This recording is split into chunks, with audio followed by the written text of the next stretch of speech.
Salam alaikum daleen ak jàmm ci 221 Dakar te dañoo ñëw pour ñu aborder benn sujet boo xamante ne dafay laal directement suñu quotidien suñu tranquillité parce que dañoo seetlu le phénomène de statut moto de plus en plus dafay jël place ci société bi saa yi suñu fay dinañ am benn wala plusieurs cas de vol yoo xamante ne dafay concerner ay moto si loolu dafa am benn vidéo bu ñu envoyé vidéo bi nag dañ ciy gis ñaari nit ñoo xamante ne dañuy yor saret ñuy jéem a sàcc benn moto waa ji filmé na du début à la fin mbir mi nag moo ngi xew en pleine nuit gars yi ñoom seen modus operandi mu di jël moto bi daal di koy at ci kaw saret bi pour yóbbu ko waaye malheureusement pour ñoom waa ji teel na leen alerte ba gars yi daw na di dem seetaani vidéo bi ngir des si jàngat mais balaa loolu na ngi leen ñaan ngeen axudew ngeen like vidéo bi ngeen partagé ko sur ce mu leen def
tëmbala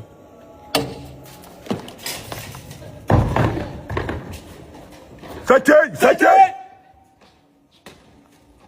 comme niñ ko gisandoo it mbir mi doy na waar trop mais nañ ñëwaat ci vidéo bi ngir décoté ko premier bi nañ xool approche bi gars yi ñëwee gars yi dañoo ñëw en toute discrétion ci biir kër gi ñoom xam leen ne mënuñu taal moto bi ba loolu moo waral am solution mu di jël moto bi daal di koy at ci kaw saret bi yóbbu ko waaye moto bi dafa diis te it boroom am na sens ba am na koo xamante ne gis na leen di leen filmer si loolu noonu yëpp instant bu gars yi jëlee moto bi ba ko yéegal si kaw saret bi si la waaj yi yóbbu gars yi daal di fay bàyyi moto yi daal di daw beneen bi si topp mu di gars yi ku leen gis xam ne ne ñii mi yàgg a def lii ne de repérer nañ endroit bi parce que amul benn assurance buy mën a permettre nit muy ñëw ci kër jàmbur jël moto di ko yeb ci saret sans pour autant mu leen ak fii nii kenn du ko déranger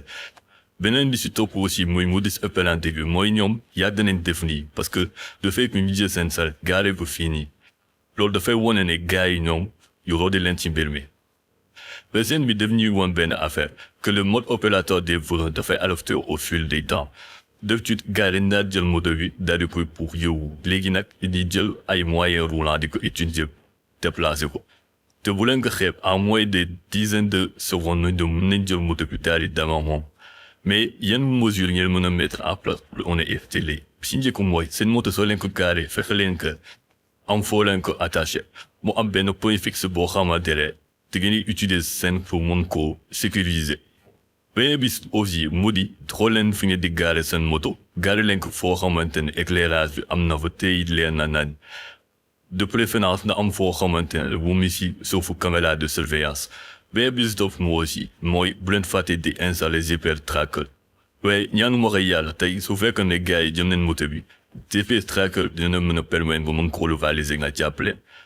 beneen bi si topp aussi mooy renforcer vigilance citoyenne bi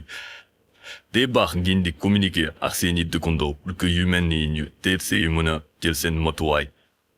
vidéo bi ne arrivé à son terme j'espère que yaa ngeen sur lu bari ñoo ngi lay ñaan ngeen abonné ngeen like vidéo bi ngeen partagé ko sur ce yoo xamante ba beneen